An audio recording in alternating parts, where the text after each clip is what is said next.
Good afternoon. My name is Chiara De Biase and I'm the Director of Health Services, Equity and Improvement at Prostate Cancer UK. Welcome to the next in our series of innovation events. This morning or this afternoon's event is focusing on the role of artificial intelligence in the diagnostic pathway. You should have received a reminder email from us yesterday with a link for a few quick introductory questions about AI in the diagnostic pathway. If you can you can also access this through the QR code in the chat. And if you haven't completed this already, please, if you can, do so now, because we're going to ask a quick follow-up question later at the end of the session. We're really curious to see how and if today's session has impacted your thoughts and opinions on AI in the pathway. So on to today, we have four fantastic presenters and four great presentations, each about 15 minutes long. We're going to take one presentation at a time with a little session for Q&A with all the speakers at the end of the session. One of our presentations this morning is pre-recorded from Dr. Hulson, but Ollie will be joining us live for the Q&A at the end of the session. Now look, what I definitely am not going to do today is keep you beyond your time. So we will see where we're at the end of the session, having started a wee bit late this morning. But what I can reassure you is that we'll make sure that whatever questions get posted in the chat, we will absolutely get the right response to you, either through our speakers or through the fantastic team here at Prostate Cancer UK. Please only use the Q&A function rather than the chat function if you'd like to post your questions during the sessions, and we're going to come back to them at the end of all of our sessions today. If you've got any questions that have been submitted that you're also curious about, please upvote them. You can toggle in the Q&A bit and upvote the questions, and that will put them at the top of the list for me to be able to see. And it'd be really interesting to see where the most common questions are. And I will do my best to keep an eye on it. But if we do miss a question or we do run out of time, once again, please be reassured we will make sure we get all of the responses to you at some point later this week if we can't get to them today. This session has been recorded, as they always are, and the recording will be shared afterwards for you to view and share with your colleagues who are unable to attend and who might be interested. If you've got any more technical issues than we've already had today, then use the chat or email directly to campaigns@prostatecanceruk.org.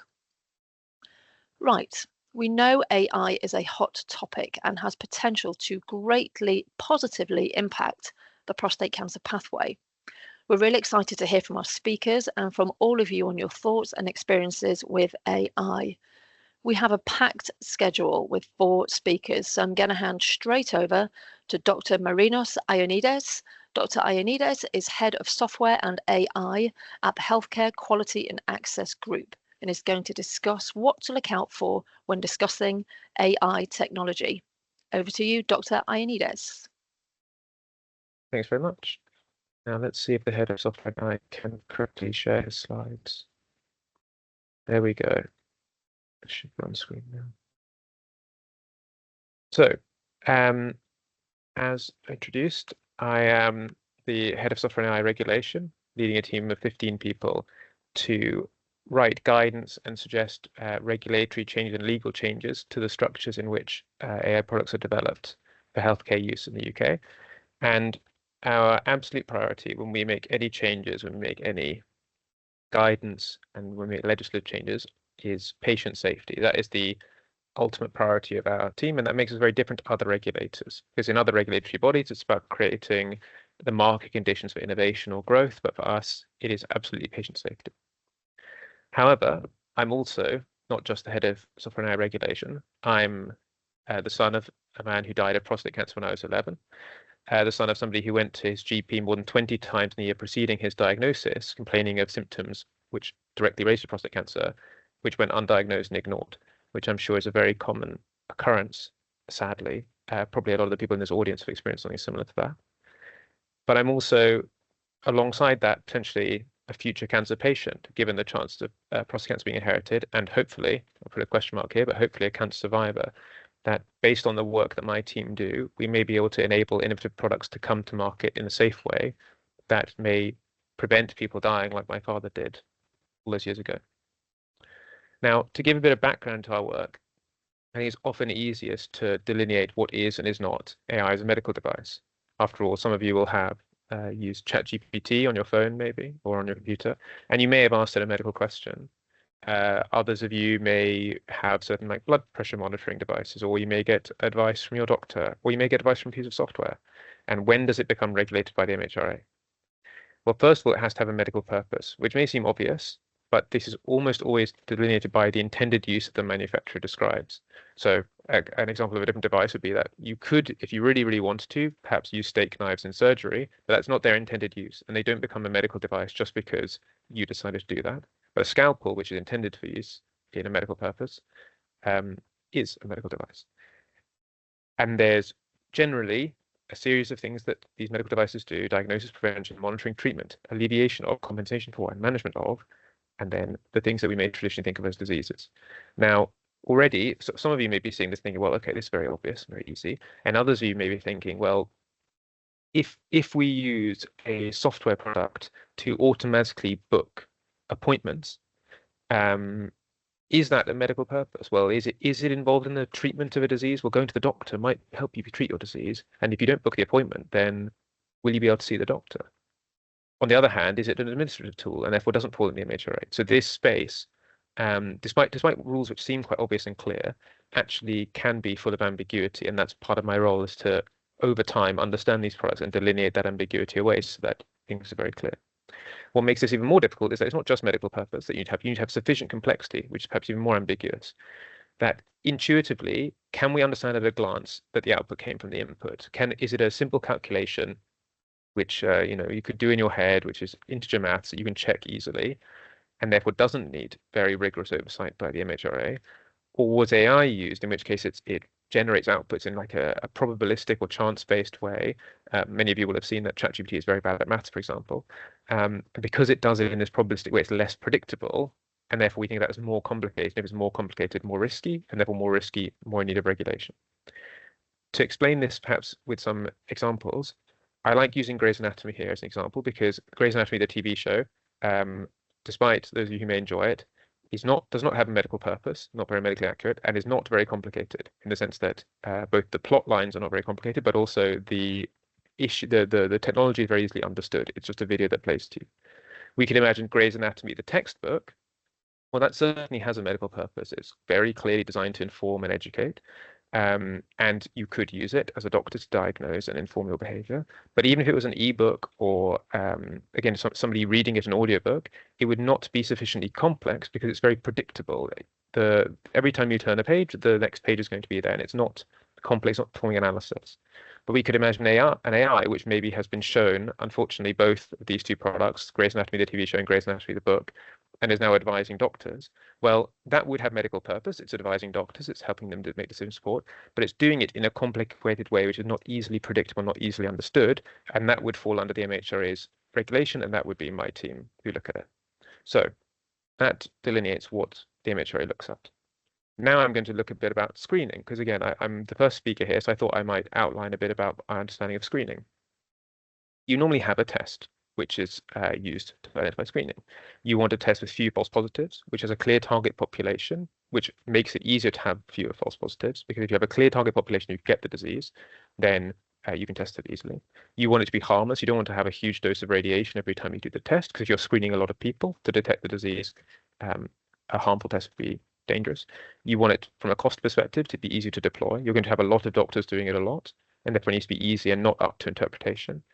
And you need to it needs to understand the disease severity ideally. A test would tell you not only if the disease is there or not, but also how severe it is, how urgently you need to act, or if you can wait and see. Screening is also dependent on the disease itself. You need to have a disease, it may sound silly, but you need to have a disease which benefits from early detection. You don't want to be screening for a condition where it doesn't matter when you detect it, the patient doesn't benefit from early detection. It should have a range of treatments which are informed by the detection. And again, ideally, you would want screening in a disease where you can get better understanding with a second layer of testing in that more targeted, that screened population, to make the diagnosis easier. Now, hopefully, looking at this, you can see that prostate cancer does fit quite well into the disease side of this on the right-hand side, but the testing side, again, from my relatively limited understanding, but the testing side is far from perfect, and we could do better on the screening of prostate cancer, which is where AI might be useful. as I've said, it's a very good disease target where you have a clear target population, more or less, men over 40, but also we benefit from the fact that paradoxically it's quite hard to diagnose, which would make screening really good because then doctors aren't catching it anyway. So you're improving the average population's health much more if you can screen for prostate cancer.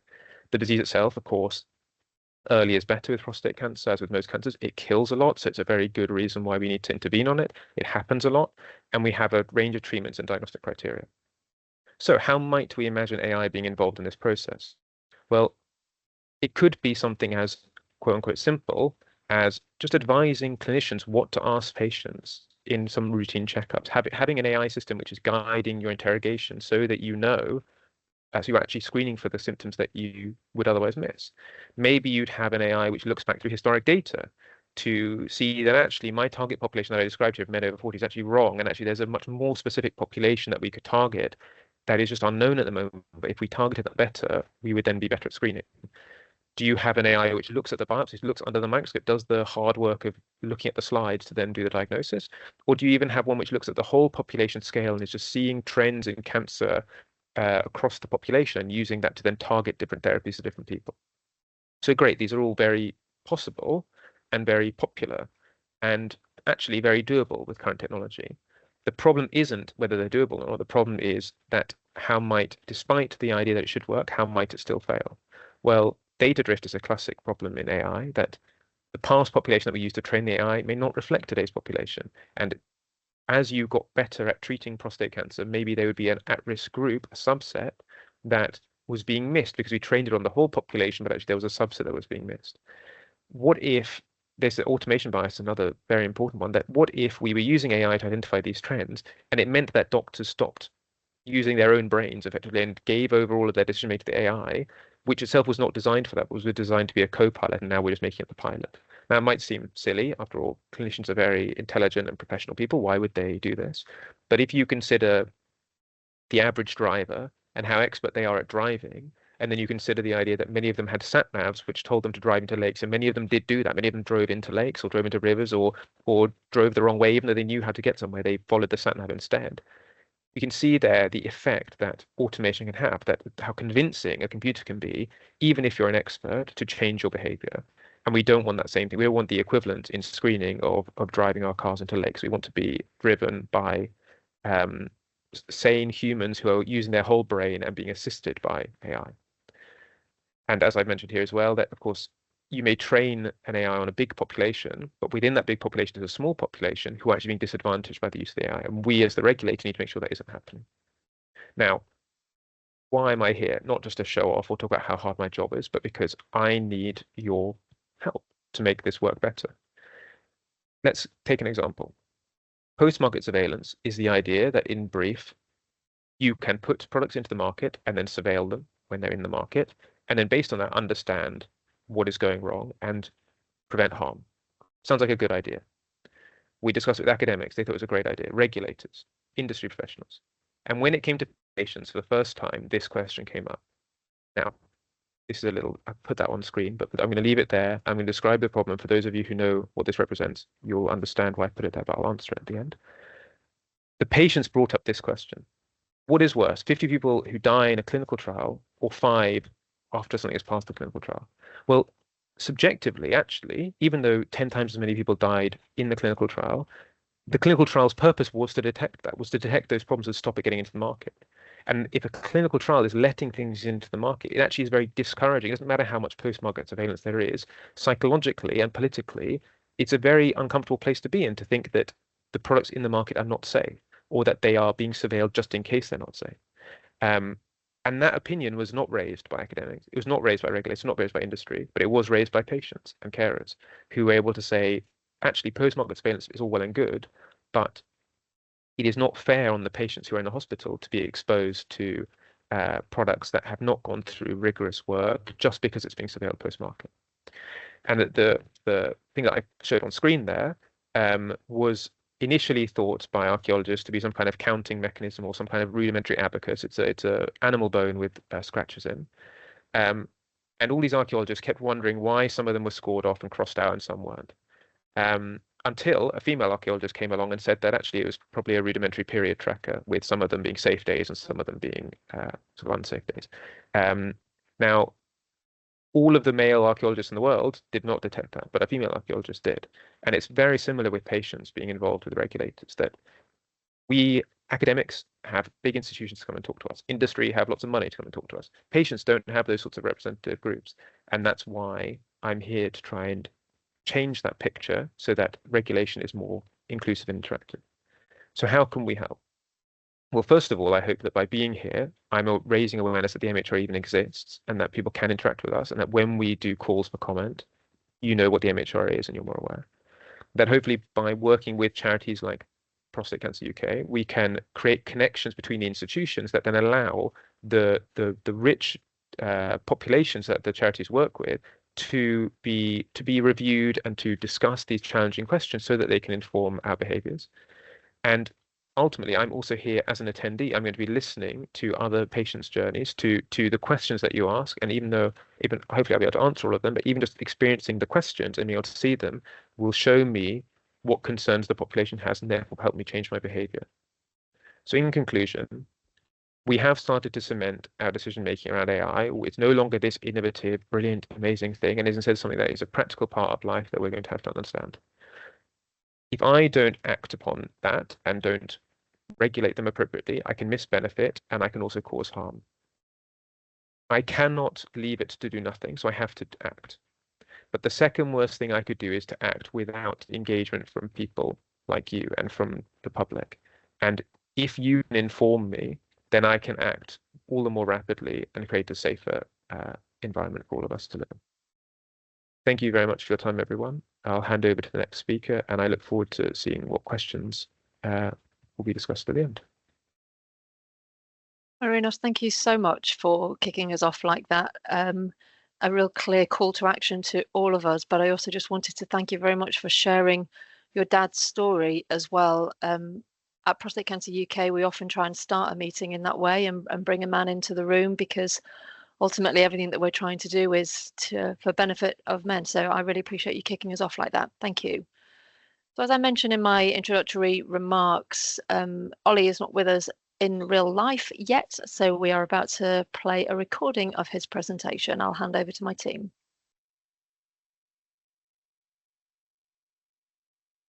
Hi, my name's Oliver Hulson, and I'm a radiology consultant from Leeds Teaching Hospitals, and I've been asked to talk to you today about the evaluation of AI in streamlining the prostate cancer diagnostic pathway. So hopefully by the end of my talk today, you'll appreciate some of the issues and pressures facing both the health service in general, but also more specifically related to prostate cancer services across the UK. And hopefully I'll give you a flavour of the direction of travel relating to the prostate cancer diagnostic pathway, both locally here in Leeds, but also more nationally as well. And hopefully by the end of the talk today, you'll understand what AI can and cannot offer currently relating to prostate cancer diagnostics.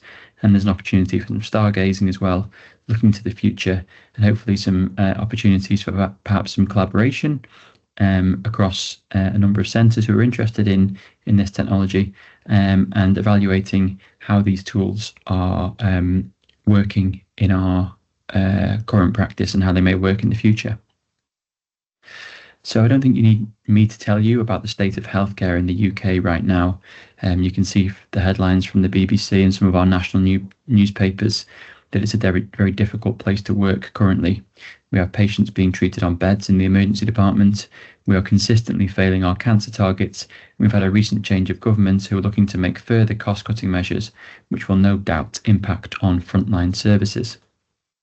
And if we look at the radiology workforce, this graph from the Royal College of Radiologists shows the widening gap between supply and demand relating to radiologists and the demands of the hospitals on the service. Currently in Leeds, for example, our waiting list for a routine CT or MRI report is over 4 weeks, and we regularly utilise outsourcing companies to deal with the backlog, who themselves are also struggling to offer their services and return these scans in a timely fashion. So in the face of demands across all areas, why should prostate cancer matter? We're regularly told it's a disease of old age and one that men live with rather than die from. Well, in actual fact, it's the commonest cancer in men in the UK and Europe, and only lung cancer kills more patients in the UK. Over 50,000 men are diagnosed each year in the UK, and over 12,000 men die each year from prostate cancer in the UK. So it's a significant cause of morbidity and mortality.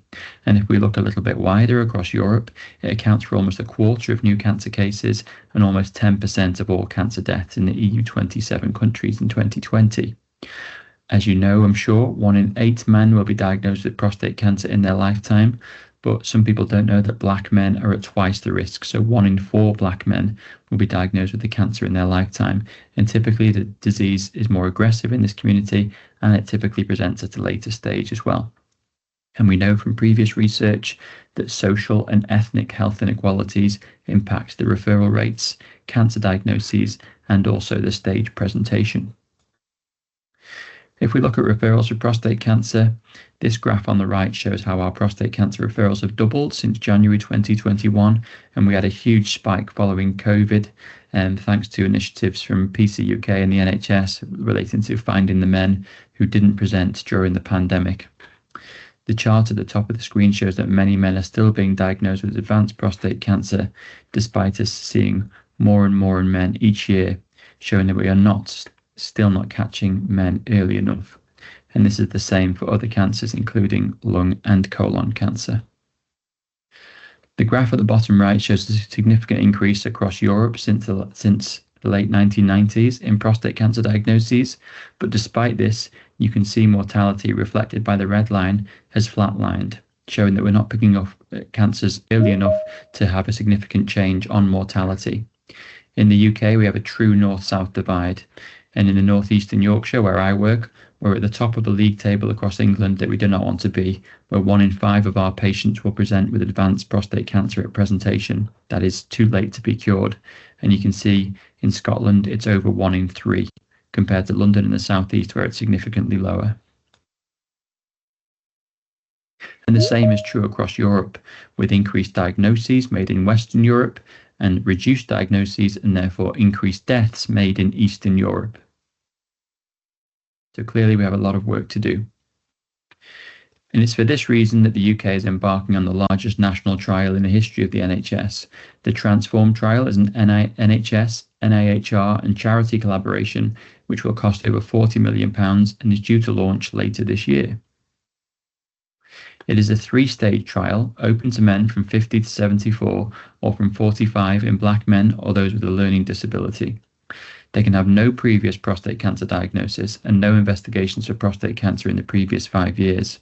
Stage 1 of the trial is looking to evaluate 4 different intervention arms, which will then be taken forward to Stage 2 for more wider implementation in 2028 and beyond. These are the 4 screening intervention arms for Stage 1, comparing different PSA values, MRI only or polygenic risk score, but you can see that all paths eventually lead to a prostagram, which is a short biparametric, that is without contrast MRI, which has been championed by the team at Imperial for some time, followed by a targeted transperineal biopsy if needed. And this is a slide that's been shared by Professor Hashamid, who's been leading on the Transform trial, and this predicts the MRI capacity if national screening was to be adopted in the UK compared to the status quo as we are now. I'm sure you agree these are quite scary figures relating to the MRI capacity needed across the country if we move to a screening for all process.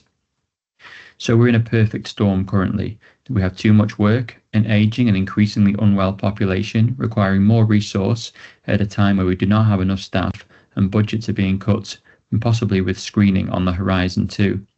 And so it's for this reason I feel that we need to work smarter. So for example, if we look at the 28-day best practice pathway, so this was a gauntlet set out by NHS England a few years ago now, and we've been trying to come close to achieving this since 2022 in Leeds. You can see at the bottom of the screen, so back in November 2022, our diagnostic pathway was almost 90 days, which clearly is far too long. Since then, we've set about transforming our pathway, looking to streamline our referral processes and reduce the number of touch points and friction along the way for the patient as they progress through the system. We've made some reasonable progress, reducing the time taken to the initial appointment, shown at the top left of the screen, the time from the telephone appointment to the MRI scan at the top right of the screen, the time from the MRI report to the biopsy request, bottom left, and the time from the request to biopsy, which has been the biggest sticking point for us. But in November 24, we came under our target of 7 days for the first time. So you can see that in July 2023, we took around 15 days off the pathway, but we were still around 75 days for the pathway as a whole. As of November 2024, we'd halved the wait for patients compared to November 22, but we're still some way from achieving that 28-day target. And in December 24, we were around 42 days from start to finish, which is still too long, in my opinion. So we're now looking to evaluate AI as a triage tool from MRI to biopsy, potentially offering a same-day biopsy for those men who need it most. We are part of a successful bid led by Lucida, who are a company marketing AI software for prostate MRI. And this is a bid of over £2 million across a number of centres, looking to expand the use of AI for prostate cancer diagnosis in up to 15 hospitals. And the graph here shows the sensitivity and specificity of Lucida's PI tool, particularly when combined with PSA density, and the expert radiologist's report as well. This is an example of the Lucida PI tool. So you can see it calculates the prostate volume, which is very useful, and that can be then used to calculate a PSA density if the serum PSA value is known. But also it highlights any areas of interest which could then be taken on to biopsy. And this is highlighted on this heat map here in orange, and the AI tool gives its own score related to the suspicion of cancer, and also calculates the volume of the tumour as well, which then may then be useful further down the line when you're considering treatment options if cancer is proven. This is another example showing a smaller anterior lesion here, and again the prostate volume has been calculated for us. And again, a small lesion here, which you can see may be overlooked by a radiologist working under pressure. And again, it calculates the volume for us, which we can then utilise to calculate the PSA density. And also the prostate volume can be useful in planning treatment options as well, for example, related to brachytherapy, where we typically want a gland under 50 mils or 50 cc.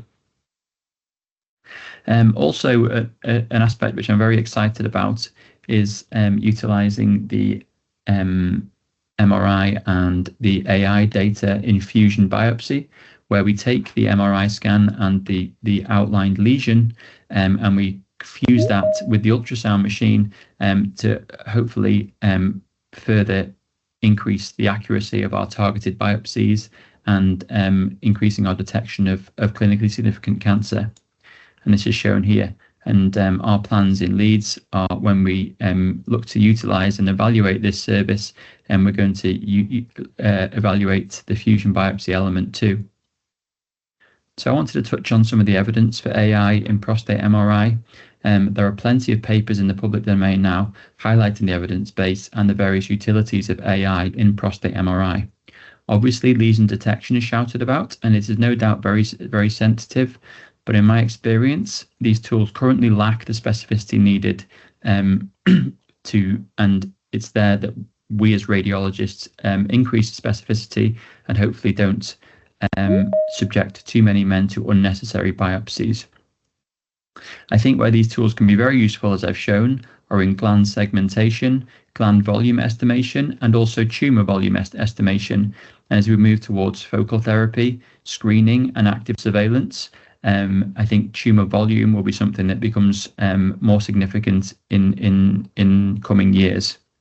We also know that AI can add value in radiologists and hospitals, perhaps in a district who are less experienced, or if there's a single operator, and perhaps we'll encourage them off the fence relating to equivocal or PIRADS3 findings, and therefore hopefully reducing biopsies in this subset as well.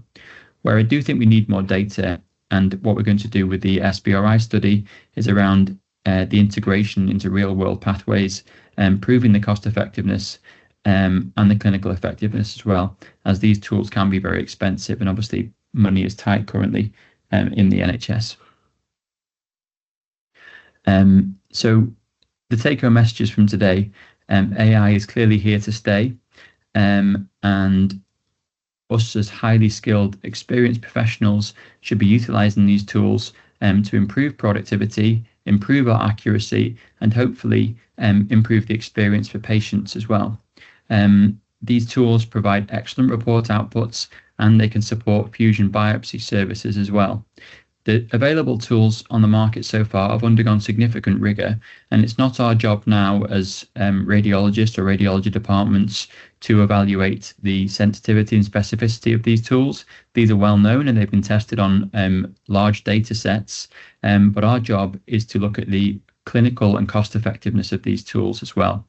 We know that we can provide context, subtlety and nuance that AI currently cannot bring, but it is here and it is useful.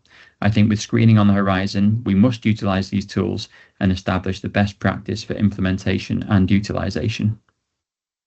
And this quote caught me from a radiologist at Stanford University saying that AI won't replace radiologists, but radiologists who use AI will replace those who don't.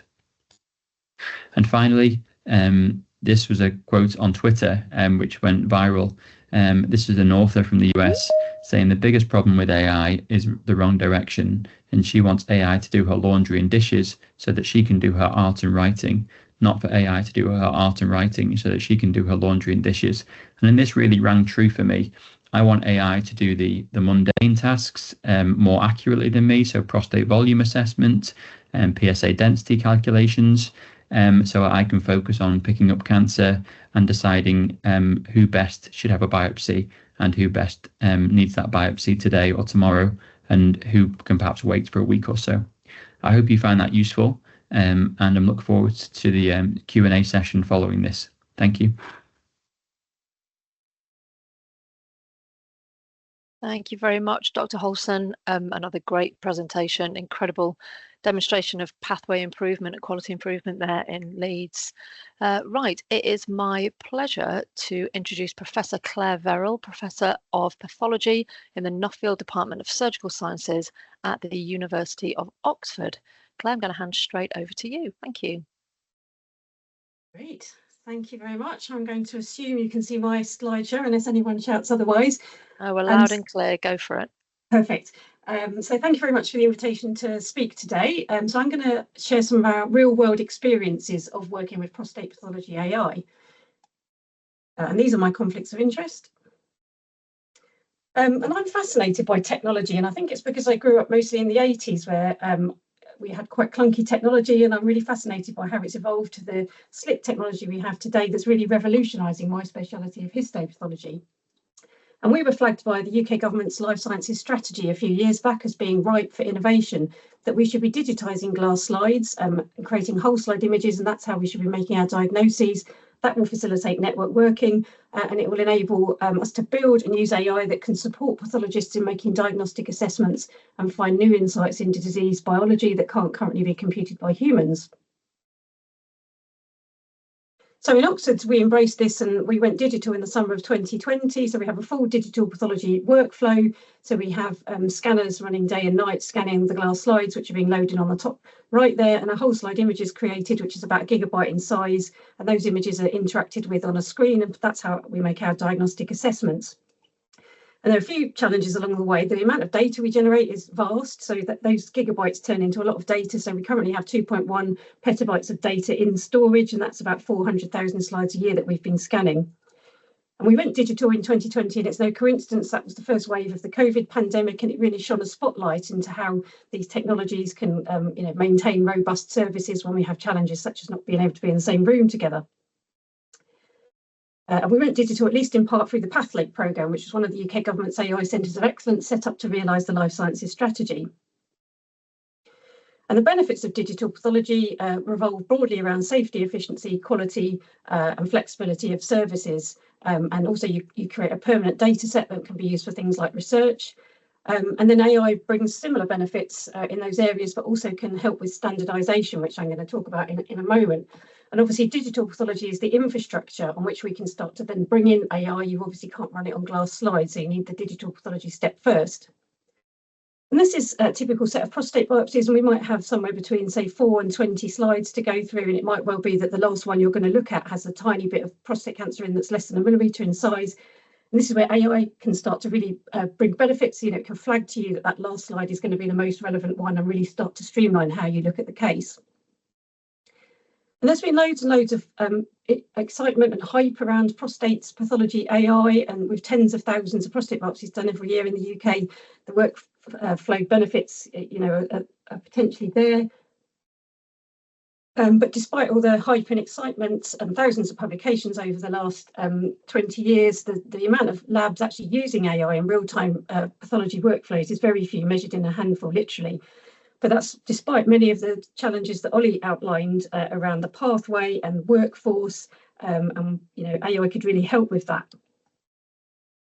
And it could also help us with standardisation. And as you know, we Gleason score prostate cancers, which is the way we give a marker of how aggressive it's likely to be. And it's given as a score. So something like 7 equals 3 plus 4. So that's the 3 is the primary pattern and 4 is the secondary pattern. And they're translated into grade groups. And it's all based around gland architecture. So how round the glands are and how fused they are, whether they're cribriform. And as they become less well developed and kind of start to fuse, they go to higher Gleason scores. And this paper highlights some of the challenges with Gleason scoring in that it's subjective and pathologists won't necessarily agree, perhaps around a third of the time, on the Gleason score, which is where AI can start to come in and provide some sort of objective standardisation. And in this paper, they looked at Gleason scoring between labs and between pathologists, and they looked at the boundary between grade group 1, which is 3 plus 3, and grade group 2, which is 3 plus 4 and above, which traditionally would have been the boundary between surveillance and radical treatment. And I know it's not that straightforward anymore, and many men with grade group 2 can now have surveillance. But if we overlook that for a minute, some labs had twice the rate of grade group 1 reporting than other labs, you know, which would have potentially affect treatment, although obviously there may be sort of population differences between the labs. So AI can help, and it can separate benign from malignant prostate tissue, and it can do Gleason scoring. So this was the Panda Challenge, where they invited software developers to come forward with Gleason grading algorithms, and again, they performed really well. And I'd like to share a couple of examples with you of working with AI. And a few years back, we devised the AI roadmap around having an idea around an AI for pathology to actually being able to use it in clinical practice. And it's quite a long and tortuous roadmap, and involves steps like regulatory clearance, which we heard about earlier. And sometimes we need to work with industry to get around all of these steps. And I'd like to share a couple of examples with you of AI, both that's proof of concept and sort of quite early in development for workflow, and also some more mature AI that we've been using in clinical workflows. So this review landscapes the kind of the field of deep learning, or AI, in histopathology and where we currently are. And they divide the AI into more basic applications. So they're things that pathologists already do and we can benchmark against. So things like tumour detection, grading and subtyping. And they've got this sort of dartboard type arrangement. So the outer ring is externally validated AI. The outer ring is internally validated AI. The middle is externally validated AI, and in the middle we have FDA approved AI. And you'll see that a prostate cancer tumour detection AI is the only one that's made it there into the bullseye. This systematic review and meta-analysis looks at the landscape again of AI for histopathology, and they combined all the studies together across different tissue types and found a mean sensitivity of 96.3% and specificity 93.3%. So that's really quite good, and shows that these tools could potentially play a key role in histopathology. And in uropathology, the figures are even higher, with 95% sensitivity and 96% specificity. But it's worth noting that many of these studies will be retrospective statistical studies in artificial settings and not real-world kind of testing of these technologies. So one of the studies I'd like to talk about that we've worked on is called Articulate Pro, Artificial Intelligence for Cellular Pathology Transformation in Prostate Practice. And this is a study where we got a Phase 4 AI in Healthcare award from the Department of Health and Social Care to evaluate Page Prostate AI. That was our title we actually submitted the grant under, which is a bit longer than Articulate Pro. But we're working with an industry partner called Page, who have a regulatory approved AI, Page Prostate AI, and we're evaluating that, and we've been evaluating it in real time, prospective workflows, looking at its tumour detection, grading and quantification modules. And a couple of important things about this study: it's prospective, real world. We've got 3 NHS sites, Bristol, Oxford and Coventry, and I'm the PI of that study. I think that's important that those of us who are going to use these technologies really lead the way in evaluating them. And so Page Prostate AI is our industry partner Page's product, and they developed it and we have been evaluating it. We have a website if anyone would like to know more, but I think this study is going to address some key evidence gaps. So how do these technologies perform in the real world, and prospectively, how do they perform in NHS settings, and what does the human AI interaction piece look like? And it's actually quite complex. The human decision making is more complex than I thought when we started this study. And you may accept, not accept, or partially accept the outputs of AI. And this is what the AI output looks like. And on the left there, you've got the slide tray, and the blue tags are where the AI thinks there are no areas suspicious of malignancy, and red is suspicious of malignancy. You'll get an output then on the right with Gleason score, some tumour length measurements, etc. And the target shows you the area on the slide most suspicious for malignancy, and then you can have other maps that come up showing Gleason score distributions and where the tumour is. So we've closed that study, and we're writing up the data, and hopefully the overarching output paper will be out in the not too distant future.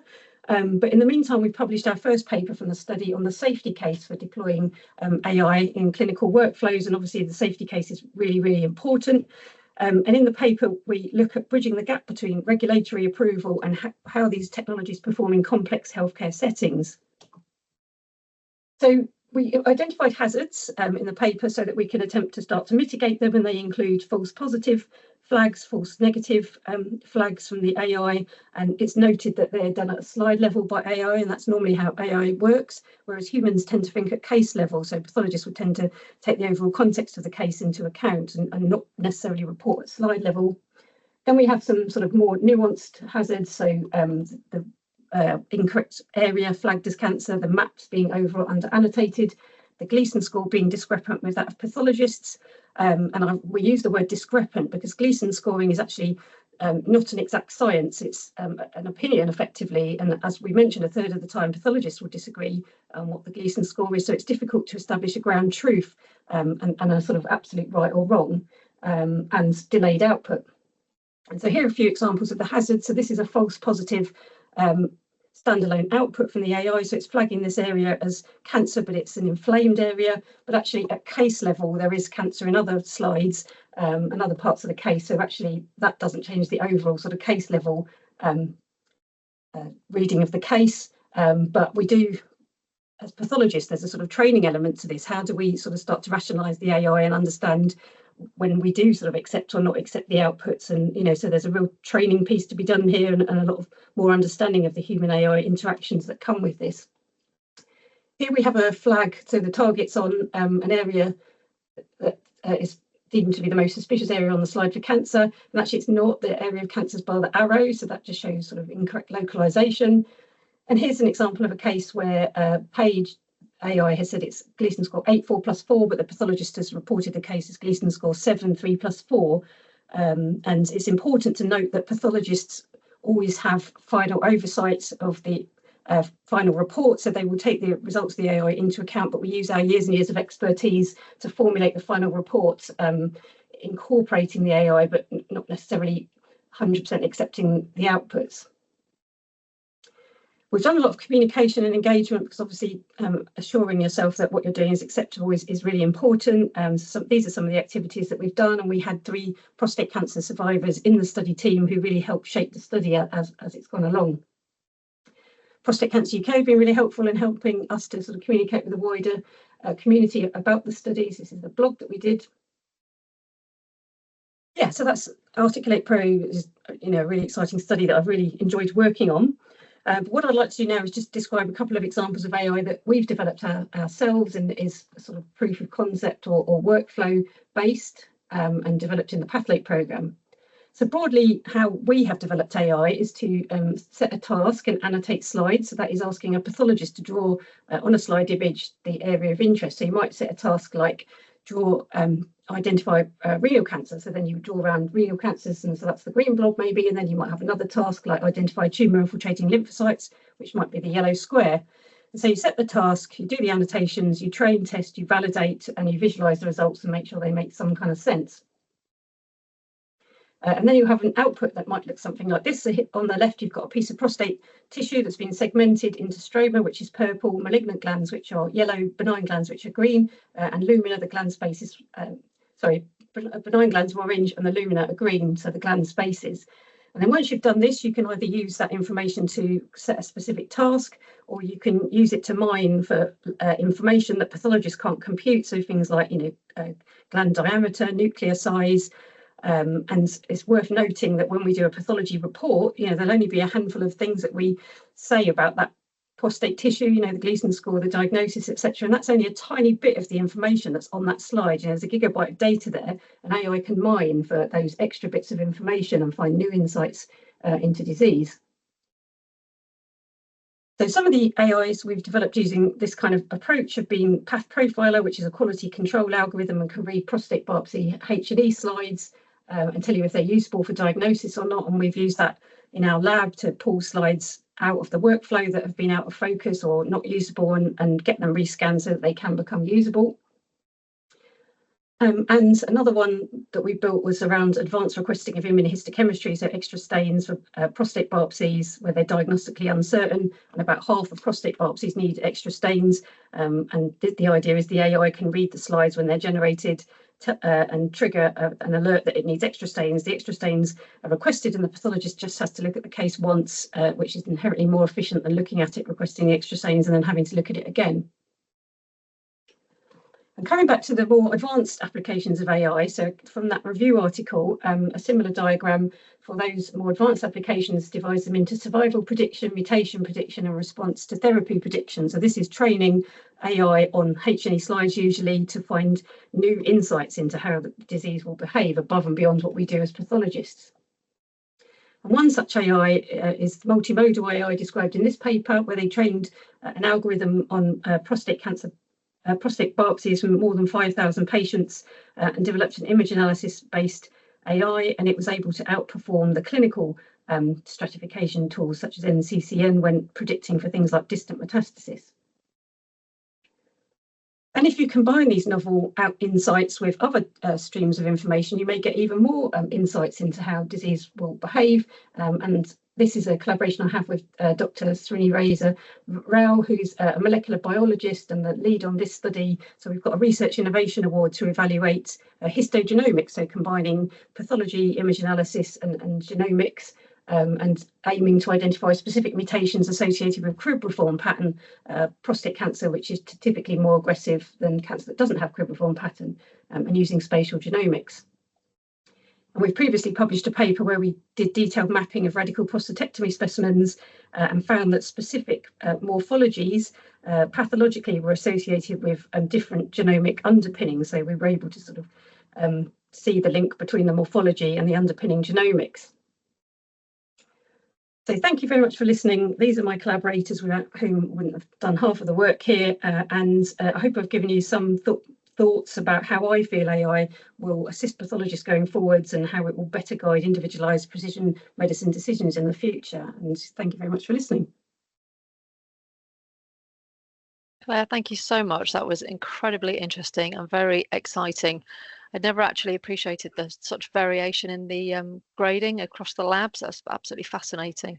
Before we move on to our last speaker, I would just like to remind people to, if they want to ask questions, to please drop them in the Q&A session as we go to introduce our last speaker of the day, Dr. Muhammad Aslam, who is a consultant pathologist at Betsi Cadwaladr University Health Board. Good morning, Dr. Aslam. I'm going to hand over to you. Thank you very much for the invite, and I really love the way you called Betsi. I struggle to call it. Anyways, I'm going to try to share my screen. Hopefully it works.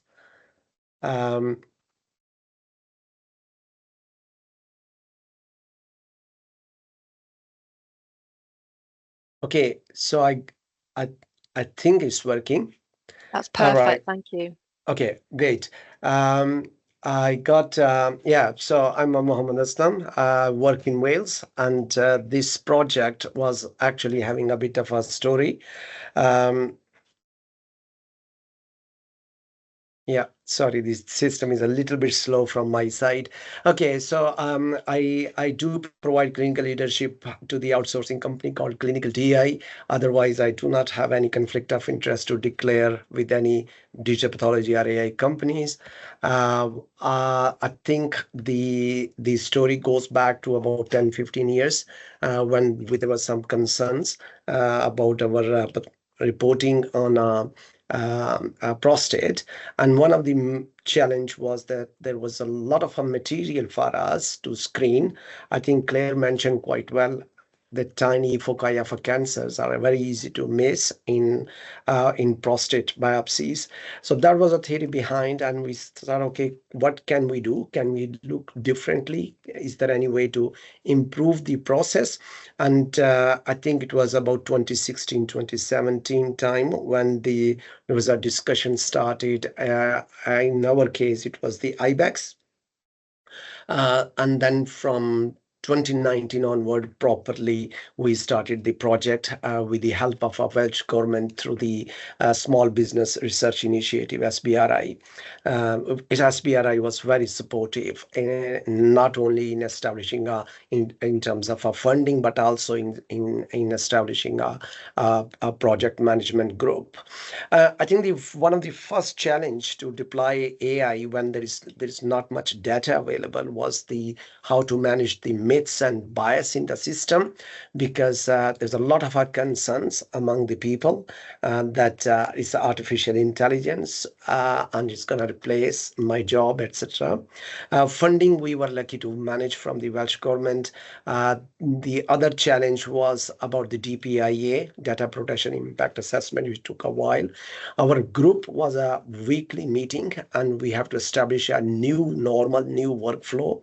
And there was a robust weekly action log created and acted upon to start with. So this was the going on, and the system we use for the AI was IBEX, which is like a traffic light system. And so we got 3 different tiers. A typical consultant screen is on the right side, where all the prostate samples, benign is without any marking, red is cancer, amber is suspicious, and that sort of a thing. So when the consultant look on the desk, he can go into the individual case and see the number of slides, and 2 of them are cancer in this case, and 3 are benign.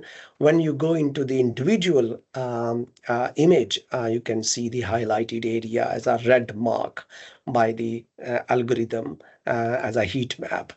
So the project started in North Wales, Betsi, and it was very successful. From there, we moved it to a national program in Wales. So far, I think 2 weeks back, we had 8,672 patient samples being double reported using AI. I'm sure it will be nearly 9,000 now. It has generated 64,000 plus slides, and most interestingly, more than 90 terabytes of data only for prostate AI project. In Betsi alone, nearly 4,000 patients and 39 terabits of data. As previously discussed, obvious evidence was that there was a significant reduction in missing tiny cancer foci.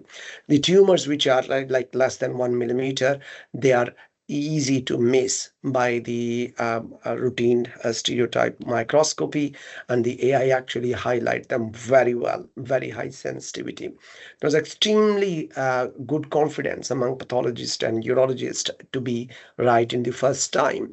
And actually the challenge to standardize on a national level is massive, particularly in the Gleason scoring element, and it was a bit helpful going towards that direction.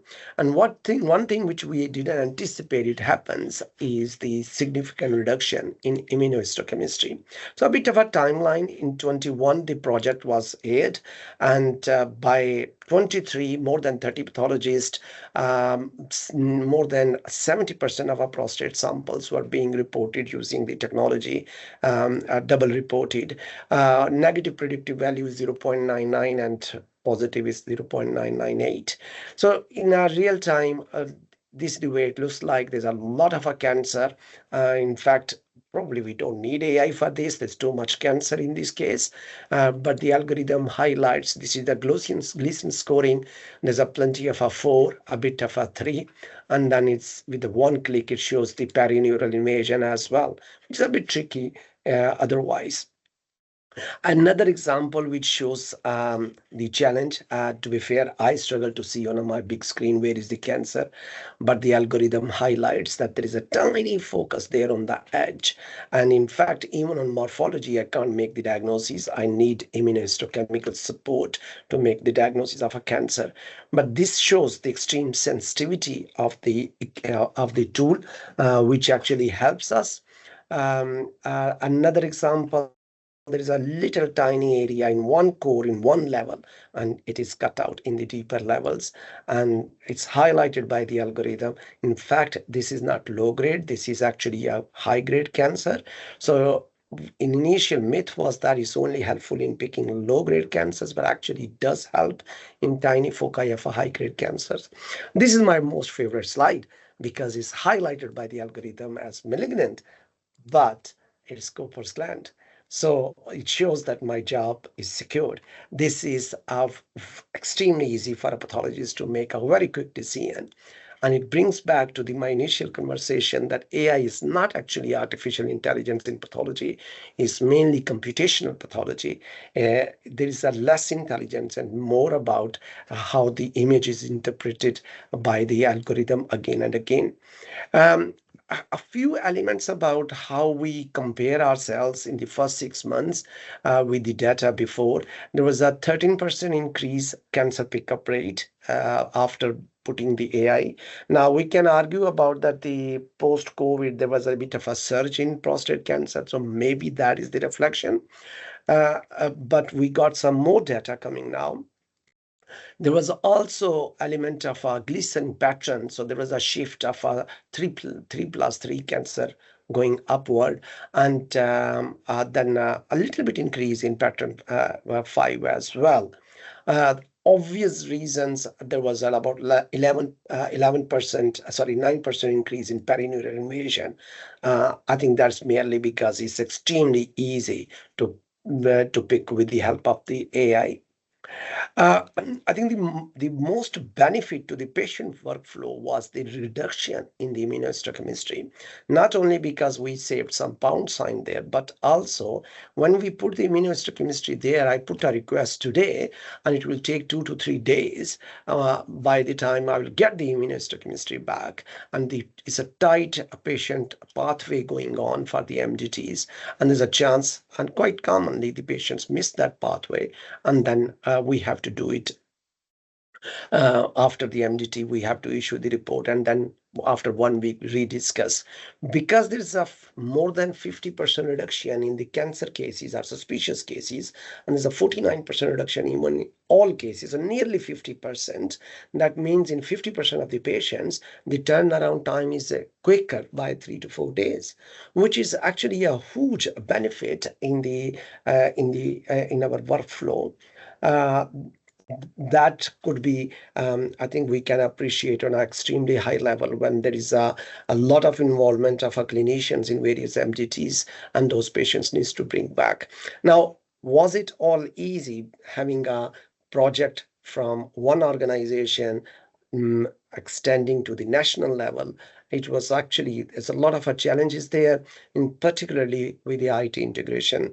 I think the infrastructure for IT is a bit poor in pathology overall, and I would say in Wales probably we were in some of the centers we were not extremely well in IT integration. We need high-speed internet provisions in small old laboratories, which was not there. Patient engagement is extremely important because the knowledge about that somebody's looking, AI is looking my prostate, it could be interpreted that there is no human involvement. In fact, AI is here, assistive intelligence, supporting to the pathologist to get the correct diagnosis first time with a high quality. I think that message needs to pass to the patient representatives in various MDT groups. Ethical questions, we quite often get the issue with the cyber securities, with the data storage, where the data is going, which country it is going. Despite we know that the main storage site is in UK by the Amazon Web Services, and most of the providers are using that service, but still those questions come back from various stakeholders. And as I mentioned earlier, is it really artificial intelligence? I think among the professionals in pathology, there's a strong theme to call it computational pathology, because it does give a lot of confusion to the other colleagues in the healthcare, because it's not that intelligent. I think finally the most important is the job security. I think we are coming out of this, because in the initial response from the colleagues was, oh, we are going to lose our jobs. But actually, the trend is different. Particularly the pathologist in the centers working closely with us, consistently giving the feedback that they love the technology, despite they don't like initially digital pathology, but they are going to digital pathology because of AI. So I think it's actually giving a lot of our job security to the colleagues, that we are working differently, but more effectively for the best interest of our patients, so that there will be significant reduction in the repeat samples.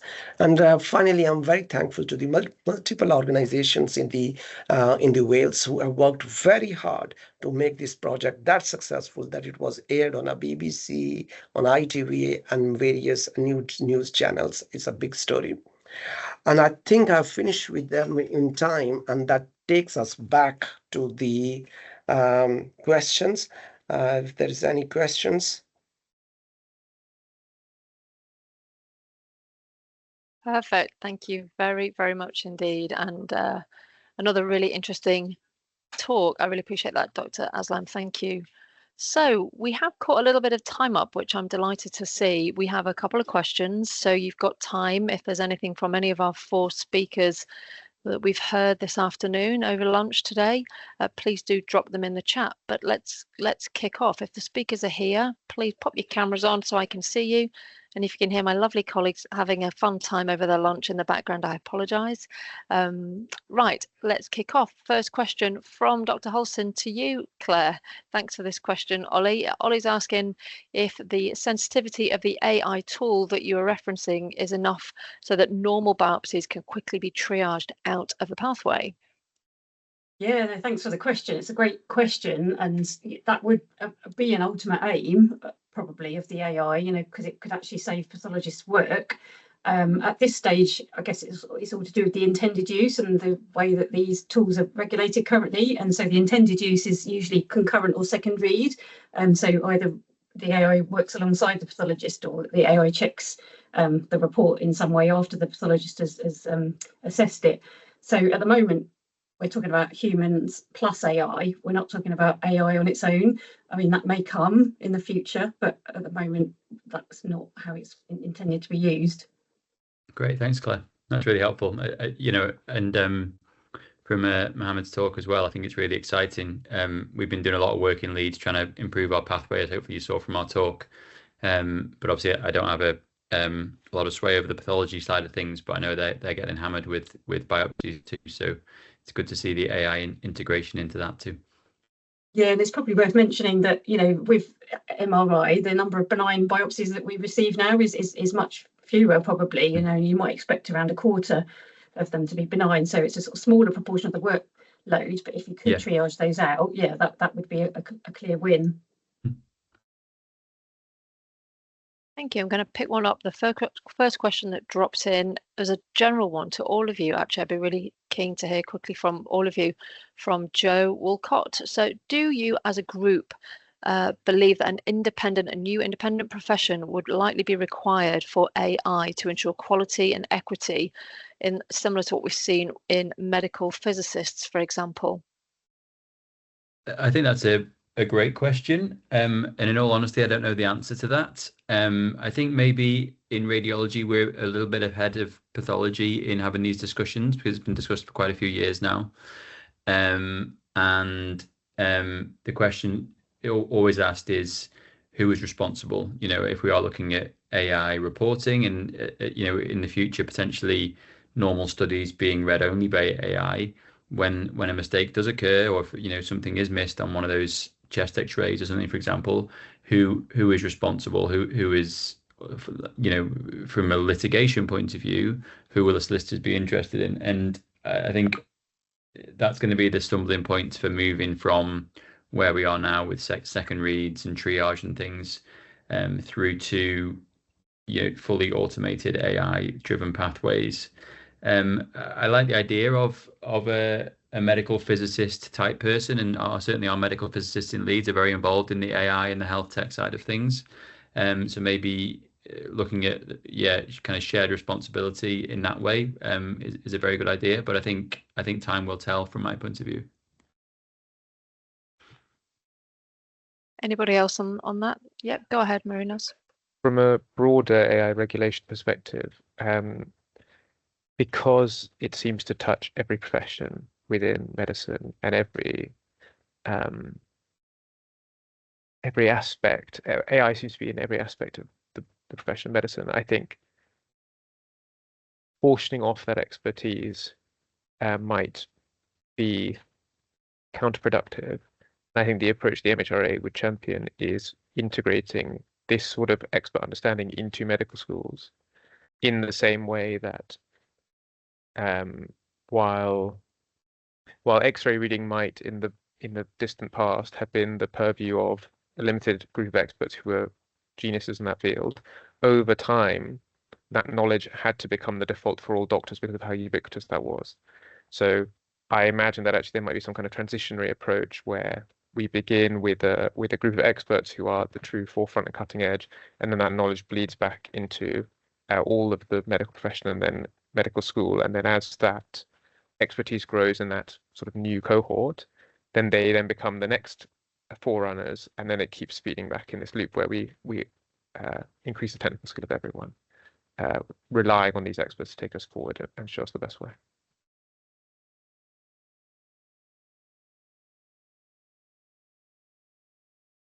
Go ahead. Yeah, is that your hand up? I think it's really a very good and interesting question, actually. And I do strongly feel that we need something like this. On a positive note, I think there is a skills development already happening. Medical education has started clinical fellowship. We have one clinical fellow in our department who is working really very hard for some projects. So I think there is education started, and there will be a time then as new speciality will be developed, because there is a lot of similarities between, for example, radiology solutions, clinical solutions, pathology solutions, and we are quite good in our specialities, but generic terms we struggle. So I think it will be nice actually to have somebody who is AI or computer guru type person available from whom we can all get and seek help in time. Yeah, so I had some points about histopathology from my perspective as well, and yeah, it's a really interesting discussion, and yeah, there's a lot of upskilling happening, and there's been a lot of discussion about whether histopathology trainees, you know, might need a specific module on digital technologies, or whether some choose to do an additional module in digital technologies. You know, that's all to be kind of worked out, I think, but there have been reviews, you know, about preparing the healthcare workforce for the digital future, like the Topol review, and there are specific fellowships that are being offered for trainees and others to go off and, you know, and do a specific, you know, set piece of training and a project in this field. So yeah, I think there'll be a natural evolution of expertise. And we need to think about our biomedical scientist colleagues as well. I rely really heavily on our biomedical scientists who sort of tend to manage the more technical side of the digital pathology workflow and the integrations with the AI, etc. And yeah, so by working together currently, that's how we deliver things. But yeah, we need to think about the biomedical scientists as well. Thank you. That was a really interesting insight. I'm going to jump in and ask a question of my own, if that's okay. Muhammad, I think it was you that was talking about IT integration. And it just occurs to me that I was working at my own local hospital just yesterday, and the Wi-Fi was anything but high speed.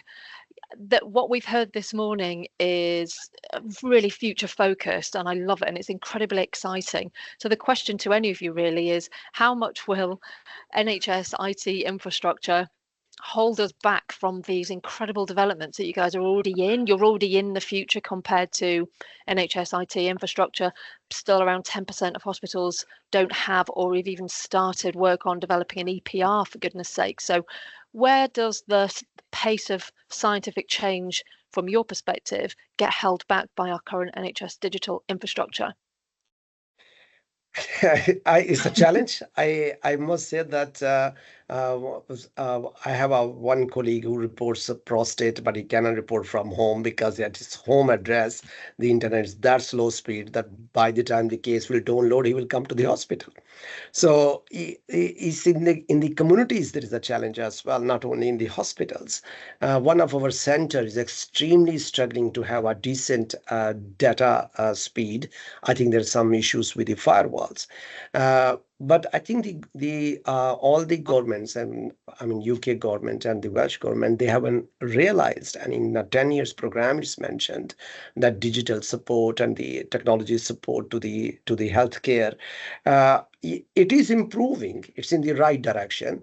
For example, in my own site, the speed was used to be like a 30 megabits per something, but now it's 1 GB. Which is amazing. But then the speed is different on the laptops and on the desktops, which I don't understand. Desktops are slower than the laptops because there's some firewalls happening. And a lot of colleagues are working on the clinical machines, which are desktops. So there is I think that all indicates there's a IT technology, AI related speciality, which can support day-to-day activities in the organizations will be extremely important. So I think we are not there yet, but it's going in the right direction.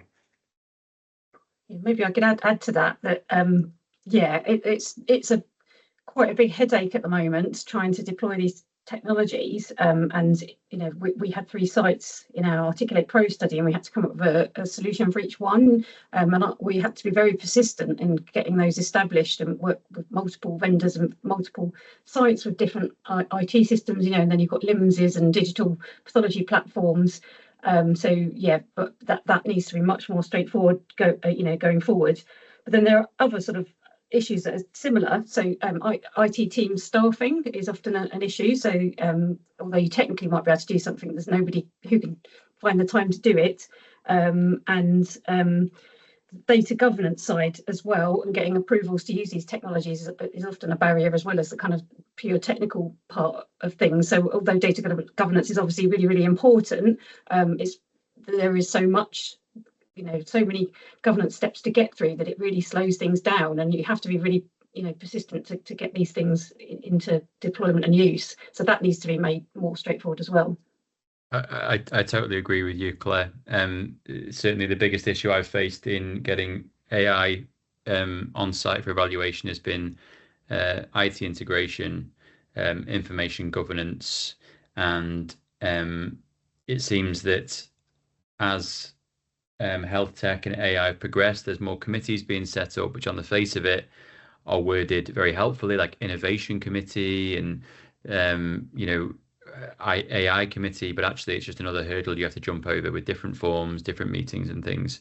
And I think the one thing the government could do to facilitate implementation, evaluation of technology such as this is to make it very clear to trusts that they should be supporting this, and also almost have a recipe for what steps we need to go through.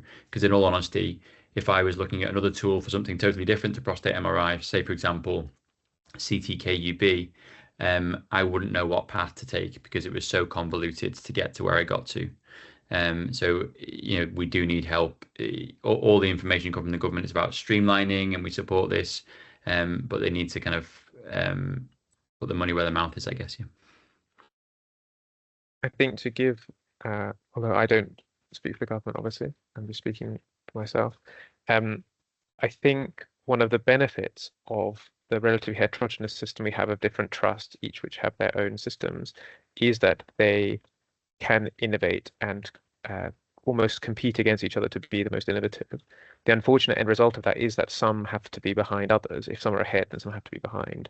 But I think it is a useful system because if instead we have like central nationalized imposition of certain technologies, from a bureaucratic standpoint, that's really inefficient because you have to have some central body which decides for everybody, but there are regional differences. Then you take the opportunity to excel regionally, and it's also anti-innovation in the sense that I don't allow the products to compete in the market. I would be like imposing them centrally, and therefore I wouldn't actually be encouraging innovation in the private sector. The IT systems being slow and bad is a problem, obviously, but the reason I mention this idea of heterogeneity is that I assume those ICBs are investing in other things instead of having these computer systems, and it's that instead investment that is also part of the wider picture of this competition and improvement. And while I, as the software and AI person, want everyone to be efficient with efficient technology that's well designed, it could be that those running these trusts feel they have to prioritize other aspects in the short term to deliver benefits to patients. So I guess I would caveat it by the comments earlier by saying that while important, particularly for this area, we should also forgive the people who run these trusts for not having solved these problems yet, because I'm sure there are a lot of others that they are trying to solve concurrently. Thank you. Now, I know we have a few minutes left. I'm going to do a really clunky job of trying to merge 3 questions into one for our last one before we wrap up. But there's a theme, and we will get back to the people that have asked questions. We haven't had time. There's a question around Muhammad, the choice of ibex in Wales, but I'm going to combine that with Connor's, which is talking about we've already heard of 3 or 4 different tools, and I'm going to add Sadak Razak's question as well. So how do we get to the point that we're all using an AI tool that can overcome bias and is representative of health inequalities, rather than some of the stuff we've already heard that pushes in some of these AI models are already pushing into and exacerbating health inequalities. So I think the question is, how do we pick a tool that we can all use that doesn't drive current health inequalities? And we'll call it a day at that last question. So I'm happy for anybody. Thank you very much. Well, I suppose as the regulator, I would say regulation, that how do you make sure that they are not biased and representative? Because as the regulator, you insist that they are not before they get into the market, and you design guidance and tools to allow people to evaluate their bias. You make data sets available in a safe way, maybe with synthetic data, to test and train these models. You also monitor their performance drift over time with, again, like other systems that are being developed to allow us to monitor how these tools work in real time. But also, I think we have to understand, just as we understand that humans have bias, and therefore it is a constant pursuit of perfection, we would also be doing the same here, and we should not let the perfect be the enemy of the good with these products. We shouldn't bar them just because they have bias, but they may have bias. We should instead set high standards which are constantly rising, that the products continue to improve and meet those rising demands of regulation. In the same way that we have rising demands of doctors, and we expect that the biases of 30 years ago no longer exist in those doctors, and we find new problems, and we then push doctors to overcome those problems as well. That would be the regulatory perspective. Thank you. Anyone else want to come in on that final question? It's quite tricky, actually. I think our experience was that we started the ball rolling when there was nothing in the market. So there was no choice. So let's do a pilot. Did a pilot, works. Okay, let's go ahead. But I gather that when we will be going for the national procurement for a solution, we already in the background created a very strong specifications for the system, and it will go as an open procurement process where all the eligible companies are going to apply as a one end-to-end pathway. And I guess that that will be evaluated on a very serious procurement rules and regulations. And we, as a clinicians, might not be having too much saying, but because there are so many other factors involved in that process, then. So ultimately, it will go into that direction. Thank you. Final word from Claire or Ollie? Claire, do you want to go ahead? Only to say that I don't really have anything to add to what's been outlined. I think, through the MHRA and, NICE and all these steps and procurements where we have a kind of open and transparent framework under which we assess these technologies, that will be the way that we go forward and select which ones to work with. And competition is probably a very healthy thing. Yeah, I would agree with that. From a radiology point of view, I think we're coming out of the hype phase of some of this technology now, and some of the companies which have had an awful lot of money put into them, both through government and private investment and things, some of them have folded, unfortunately. From my experience, I want to know that they're both clinically effective in what they do, but also I think they need to be cost effective. And I've fed this back to a number of the AI companies, because on the face of it, they are very, very expensive. And when we look at any new drugs or any new treatments in hospitals, they tend to go by the NICE committee and they assess it for both clinical and cost effectiveness. We need to do the same for AI, really, and prove that actually, although this technology is very exciting and we can see where it may play a role in the pathway, it needs to provide value for money too. And I would say, if you are looking at these technologies, if you can approach it above the hospital level, so either a regional cancer alliance or even wider, then it becomes an economies of scale, and you'll find that the per patient cost should be lower than just the simple hospital, and then you avoid the risk of having a number of competing technologies in one region. So I think if you are looking at this, take your time with it, look at what's on the market, what's being used elsewhere to good effect, and ask yourself, are there any inherent biases, and is this clinically and cost effective? Great way to end us. Thank you all so much indeed. And thanks for everybody for popping those questions in. A final thank you to the four of you for taking us through and your time and your expertise today. It sparked a huge amount of ideas of me. I've got my own reams of questions to go back to my team, and I'll probably be coming back to you as well. Now, we're going to stick a QR code in the chat, so please click that and just give us an idea about how you found the event today. The recording will be shared in the coming weeks, and again, link will be sent to the email that you've registered with. Please feel free to share that amongst your colleagues. I'm going to super quickly hand over to a colleague of mine who's been waiting in the wings, Mike Wolf, who's our Director of Strategy Development, who has a very, very quick ask for you as we're starting to develop our 10-year strategy at Prostate Cancer UK. Hi everyone, thanks Chiara.